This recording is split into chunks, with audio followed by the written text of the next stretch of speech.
എന്തായാലും അറിയാം 2 മാസങ്ങൾക്ക് മുമ്പ് രണ്ടുപേരും തമ്മിലുള്ള ചെറിയൊരു പ്രശ്നങ്ങളൊക്കെ എല്ലാ മാധ്യമങ്ങളിലും ചർച്ചയായിരുന്നു. അപ്പൊ ഇപ്പോ ഷൈനും ചാക്കോയും സെലക്ഷനും തമ്മിൽ എന്തെങ്കിലും തരത്തിലുള്ള പ്രശ്നങ്ങൾ ഇപ്പോഴുണ്ടോ? ഞങ്ങൾ കണ്ടിട്ട് എന്തെങ്കിലും പ്രശ്നങ്ങൾ തോന്നുന്നുണ്ടോ? കണ്ടിട്ട് തോന്നില്ല. അപ്പൊ പ്രശ്നമുണ്ടാവില്ല. ഇല്ല, അന്നത്തെ ഇഷ്യൂ എല്ലാവർക്കും അറിയാമല്ലോ, വ്യക്തമായിട്ട് ഞാനത് അഡ്രസ് ചെയ്തത്. അത് കുഴപ്പമില്ല. അപ്പോൾ ഇതിൻ്റെ ഒരു കാര്യം പറയുകയാണെങ്കിൽ എനിക്ക് എന്തുകൊണ്ട് അതങ്ങനെ മൂവ് ചെയ്യേണ്ടി വന്നു എന്നുള്ളതിൻ്റെ ഒരു ചെറിയൊരു കാര്യം. ഇപ്പം ഷൈൻ ചേട്ടൻ സിനിമയിലോട്ട് വരുന്നത് കമൽ സാറിൻ്റെ അല്ലേ, അല്ല കമൽ സാർ ത്രൂ അല്ലേ. അതേപോലെ ഒരു കാലത്ത് ഞാൻ +2 പഠിക്കുന്ന സമയത്ത് വിജയമാത സ്കൂളിൻ്റെ മുന്നിൽ എനിക്ക് ആദ്യമായിട്ട് എനിക്ക് അഭിനയിക്കണം എന്ന് പറഞ്ഞ ഒരു ആർട്ടിസ്റ്റ് മുന്നിൽ കണ്ട് പറയുന്ന ഒരു ആർട്ടിസ്റ്റ് ഷൈൻ ചേട്ടനാണ്. അങ്ങനത്തെ ഒരു സ്റ്റോറി ഉണ്ട്, ആർക്കും അറിയില്ല. അപ്പോൾ എൻ്റെ മുന്നിൽ വന്ന് നിൽക്കുന്ന ഒരു ആദ്യത്തെ ഒരു ആർട്ടിസ്റ്റാണ്. ആൻഡ് യെസ്, അപ്പം അത് നമ്മൾ പേഴ്സണലി ഞങ്ങളൊരു ഇടവകക്കാരൊക്കെയാണ്. അപ്പം നമുക്കത് ഒരു സ്പെഷ്യൽ ആയിരിക്കും. ആ പേഴ്സൺ എന്ന് പറയുന്നത് സ്പെഷ്യൽ ആയിരിക്കും. പിന്നെ പോകെ അദ്ദേഹത്തിൻ്റെ ഉയർച്ചകളും കാര്യങ്ങളൊക്കെ നമ്മളെ ഭയങ്കരമായിട്ട് ഒരു ആർട്ടിസ്റ്റ് എന്ന നിലയ്ക്കും മുന്നോട്ട് പോകുമ്പോൾ ഭയങ്കരമായിട്ട് ഇൻഫ്ലുവൻസ് ചെയ്തിട്ടുണ്ട്. ഞാൻ ഓരോ സ്റ്റേജിൽ മുന്നോട്ട് പോകുമ്പോഴും അത് ഇൻഫ്ലുവൻസ് ചെയ്തിട്ടുണ്ട്. അന്ന് അദ്ദേഹം ചെയ്ത അന്യം റസൂലൊക്കെ ചെയ്തിരിക്കുന്ന സമയമാണ് എൻ്റെ ഓർമ്മയിൽ എന്നോട് സംസാരിച്ചിട്ടുണ്ട്. പിന്നെ ആഫ്റ്റർ ദാറ്റ് കുറേ കാലങ്ങൾക്ക് ശേഷം പല ഇൻ്റർവ്യൂസൊക്കെ കാണുമ്പോഴും ഒരിത്തിരി ഒരു ഹൈപ്പർ പരിപാടി കാണുമ്പോഴും എന്നോട് ഞാൻ പലരുടെയും വാച്ച് ചെയ്യാൻ ഐശ്വര്യലക്ഷ്മി ഒക്കെ പറഞ്ഞു കേട്ടിട്ടുണ്ട്, ഷൈൻ എന്ന് പറയുന്നത് ഈ പേഴ്സൺ അങ്ങനെയല്ല എന്നുള്ളതുണ്ട്. അപ്പം നമ്മൾ മൂവി ചെയ്യാൻ ഞാനൊരു തീരുമാനം എടുക്കുമ്പോഴും എനിക്ക് ആ ഒരു കുറേ കാലത്തിന് ശേഷം നമ്മളുടെ ഒരു നാട്ടുകാരുടെ ഒപ്പം അല്ലെങ്കിൽ ഞാൻ അഡ്മയർ ചെയ്യുന്ന ഒരു ആർട്ടിസ്റ്റിൻ്റെ ഒപ്പം ഞാൻ ആ സ്പേസ് ചെയ്യുവാണ് എന്നുള്ളൊരു ഫീലിംഗ് എനിക്കുണ്ടായിരുന്നു. And we did it. അടിപൊളിയായിരുന്നു. ഒരു കാര്യത്തിൽ എനിക്ക് ഒരു തരത്തിലും ഇതുവരെയും ഒരു മാറ്റമില്ലാത്തൊരു കാര്യം വെച്ചാൽ അടിപൊളി പെർഫോമറാണ്. ഒരു വ്യക്തി എന്ന നിലയ്ക്ക് എനിക്ക് പേഴ്സണലി അറിയില്ല.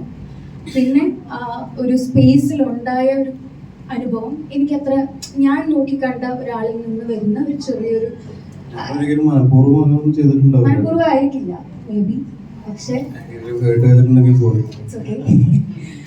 നമ്മൾ സംസാരിച്ചാണ്, പക്ഷെ ഞാനത് എക്സ്പെക്ട് ചെയ്തില്ല. ഞാനും അങ്ങനെ എക്സെപ്റ്റ് ചെയ്തില്ല.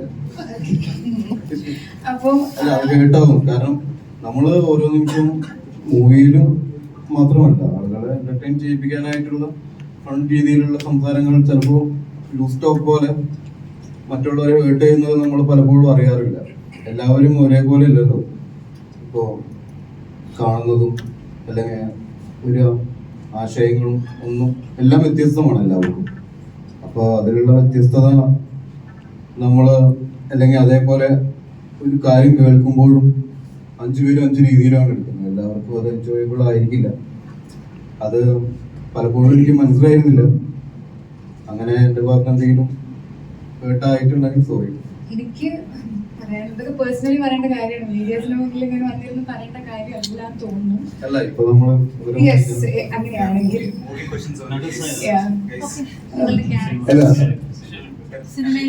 എനിക്ക് ഒരൊറ്റ കാര്യമുള്ളത് ഉണ്ടായിരുന്നത്,